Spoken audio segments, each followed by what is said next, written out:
Hello there. In this, let's study about the anti-profiteering clause of GST.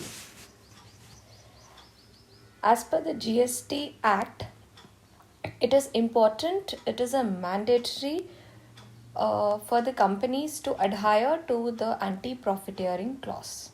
So let's see what actually is anti-profiteering clause all about.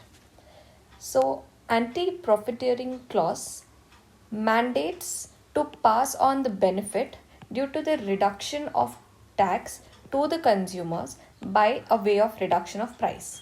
That is, say for example, if the tax rate in the country is less, then the profits of the firm increases. So this profits should not be merely used to fill the pockets of the firms, but the profit will have to be shared. The profit will have to be passed on to the consumer. That is, it is a mandatory for the firm to reduce the price of the commodities that they sell. So in this way, GST is absolutely beneficial for the consumer as well, because it aims at reducing the price of the goods and services.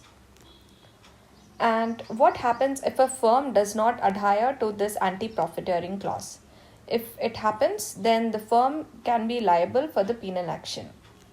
And GST rule prevents entities from making excessive profits by ensuring that every firm adheres to the anti-profiteering clause. Since GST, we have aimed at bringing down the price of the commodities, as we have already discussed above. So in order to see if the firms are actually implementing the anti-profiteering clause or not, we have set up a body called NAA.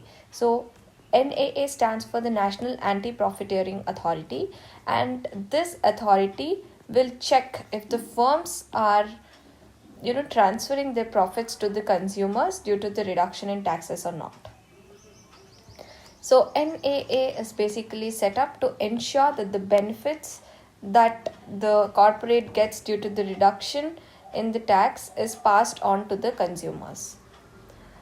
Also, if at all a firm hikes the price of the commodities by stating the reason that it's because of GST that the price is increasing, and the increase in price is very inordinate or very evasive, uh, not really correct, or a company is profiteered illegally, then the NAA will have to keep a check on such firms, and it should direct the firms to reduce the price that it hiked, and the price reduction should happen, and the relief has to be given to the consumers, uh, and the firm can be directed to return to the consumer a sum equivalent to the price reduction. So whatever price the NA had directed the firm to reduce,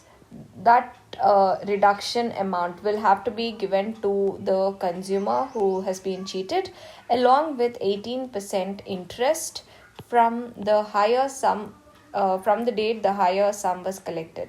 So it can impose penalty on the profiteer, and it can also cancel the registration of the firm. So NAA is given lot of powers in order to see to it that the anti-profiteering clause is strictly being imposed in our um, country.